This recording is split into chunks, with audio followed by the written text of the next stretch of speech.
राधे राधे बंधुओं। कार्तिक महीने के कृष्ण पक्ष की अष्टमी को माता पार्वती के अहोई स्वरूप की पूजा का विधान है। इस दिन महिलाएं अपने बच्चों की लंबी उम्र, संतान सुख व उनकी समृद्धि के लिए व्रत करती हैं और दोपहर में अहोई अष्टमी की व्रत कथा को सुनती हैं और शाम को तारों को देखने के बाद उन्हें अर्घ देकर अपने व्रत को खोलती हैं। बंधुओं, यदि आपने हमारे चैनल को अब तक सब्सक्राइब नहीं किया तो जरूर करें और बेल आइकन दबाना ना भूलें ताकि आपको हमारी आने वाली सभी वीडियोस की जानकारी सबसे पहले हो सके। बंधुओं, वीडियो को पूरी सुनने के बाद कमेंट बॉक्स में जय अहोई माता की जरूर लिखें। बोलो अहोई माता की जय हो। अहोई अष्टमी की कथा। एक साहूकार था जिसके 7 बेटे, 7 बहू थी और एक बेटी थी। सब मिलकर मिट्टी लेने गए। मिट्टी खोदते समय ननद के हाथ से स्याऊ का बच्चा मर गया। स्याऊ माता बोली, मैं तेरी कोख बांधूंगी। तो ननद ने अपनी सारी भाभियों से कहा, लेकिन ननद के बदले में अपनी कोख बंधवाने के लिए 6 भाभियों ने मना कर दिया। पर उसकी छोटी भाभी ने सोचा कि नहीं बंधवाएंगे तो सासू जी नाराज हो जाएंगी। तो छोटी भाभी ने अपनी कोख बंधवा ली।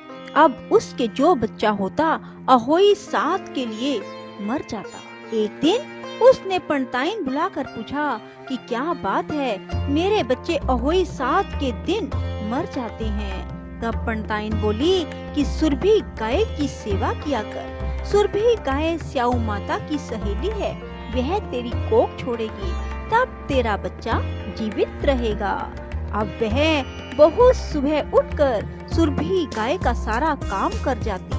गौ माता ने सोचा कि आजकल कौन मेरी इतनी सेवा करता है, मेरी बहुएं क्या करेंगी, वे तो लड़ाई करती हैं। आज देखा जाए कि कौन सारा काम करता है। गौ माता ने सुबह उठकर देखा कि एक साहूकार के बेटे की बहू है जो सारा काम कर जाती है।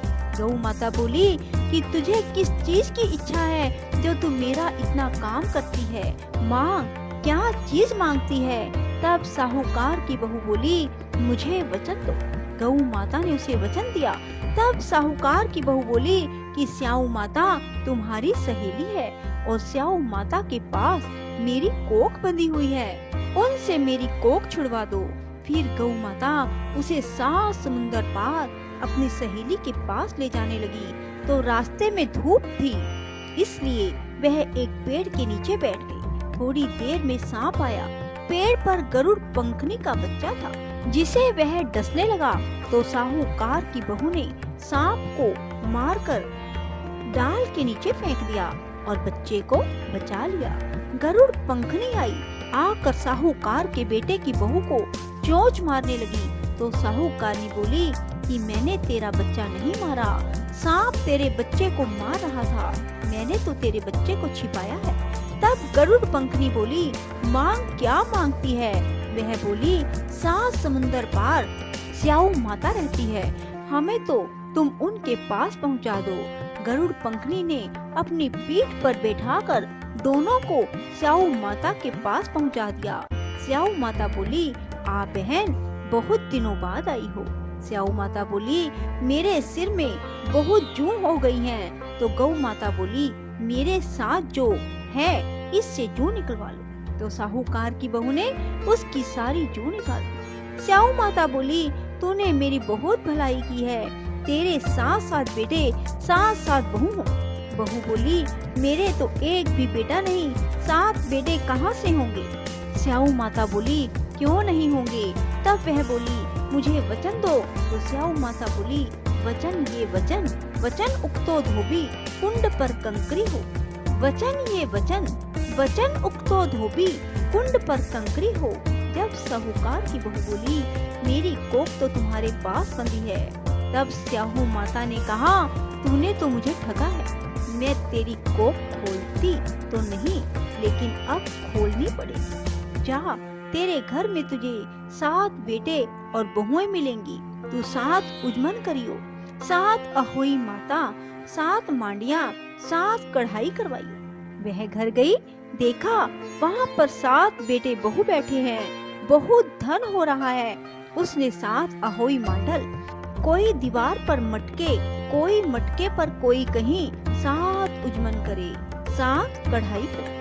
इधर सारी दरानी जेठानी कहने लगी, जल्दी जल्दी चौका पूजा कर लो, नहीं तो सब कोई रोने लग जाएंगे। थोड़ी देर में उन्होंने बच्चों से कहा, देख कर आओ आज वह रोई क्यों नहीं। वह देखकर आकर बोले, चाची तो अहोई मान रही है, खूब उजमन हो रहा है। फिर और जेठानी दौड़ी दौड़ी गई तो देखे कि वह तो कोक छुड़ा लाई। सब बोली, तुमने कोक कैसे छुड़ाई? वह बोली, मैंने तो कोक बंधाई नहीं, लेकिन स्याऊ के बच्चे के मरने से कोक बंध गई। अब स्याऊ माता ने मुझ पर दया करके मेरी कोक खोल दी है। हे स्याऊ माता, जैसे साहूकार की बहू की कोक खोली, ऐसे ही हमारी भी खोलना, सब की खोलना।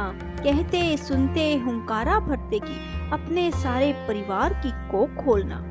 बोलो अहोई माता की जय हो।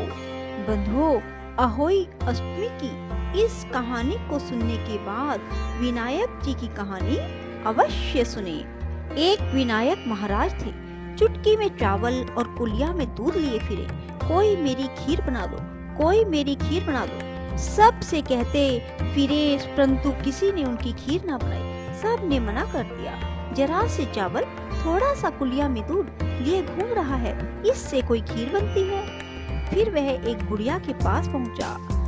बुढ़िया बोली, बेटा आजा, मैं तेरी खीर बनाऊंगी, बच्चों की जिद का क्या मिटाना। बुढ़िया छोटा सा लोटा लेकर आने लगी और कहने लगी, ला बेटा इसमें डाल दे। वह कहने लगे, बड़ा बर्तन लाओ, यह तो छोटा है। बुढ़िया के घर में कोई बड़ा बर्तन ना था। बुढ़िया बाहर जाने लगी तो बोले, कहाँ जा रही हो?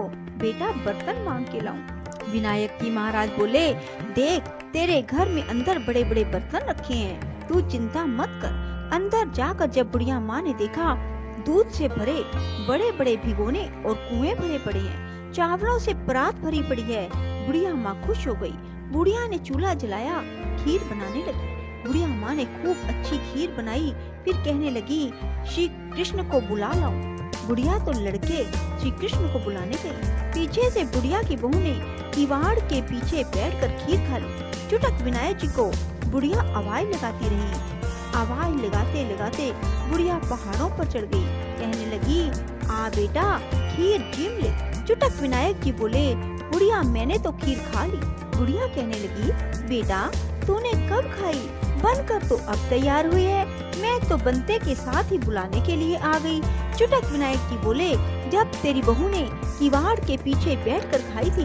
बुढ़िया ने बहू से पूछा, बहू तूने खीर खाई थी? बहू ने कहा, खीर निकल रही थी, मैंने विनायक का छींटा लगाकर मीठा चखने के लिए खा ली। बुढ़िया को इस बात का बड़ा दुख लगा। विनायक जी से बुढ़िया बोली, अब क्या करूं? वह बोले, सारे पड़ोस में खूब बांट। बुढ़िया ने सारे पड़ोस में खूब खीर बांटी। सब कहने लगे, थोड़ा सा दूध व चावल थे, फिर भी बुढ़िया ने इतनी खीर बना दी, इतनी बांट दी। अगले दिन फिर चुटक विनायक जी आए। कहने लगे, कोई मेरी खीर बना दो, कोई मेरी खीर बना दो। सब कहने लगे, मैं बनाऊं, लाओ मैं बनाऊं। चुटक विनायक जी ने कुलिया का दूध और चुटकी भर चावल से वह दे दिए। वह बोली, ये तो थोड़ा सा ही है। अब वह तो हिरच बना रही थी, अर्थात अहंकार में बना रही थी, लालच में बना रही थी। बुढ़िया ने तो प्रेम से बनाई थी। जब उन्होंने खीर बनाई, वह जल गई, खराब हो गई। इसीलिए लालच किसी को नहीं करना चाहिए। बुढ़िया का तो घर भी महल बन गया, खूब धन हो गया। उनके घर में कमी आ गई। जैसे विनायक बाबा ने उस बुढ़िया का भला किया, सब किसी का करियो। जय चुटक विनायक जी महाराज की जय हो। राधे राधे, जय श्री कृष्णा। बंधुओं, यदि आपको हमारी वीडियो पसंद आए तो इसे लाइक करें और शेयर भी जरूर करें। धन्यवाद।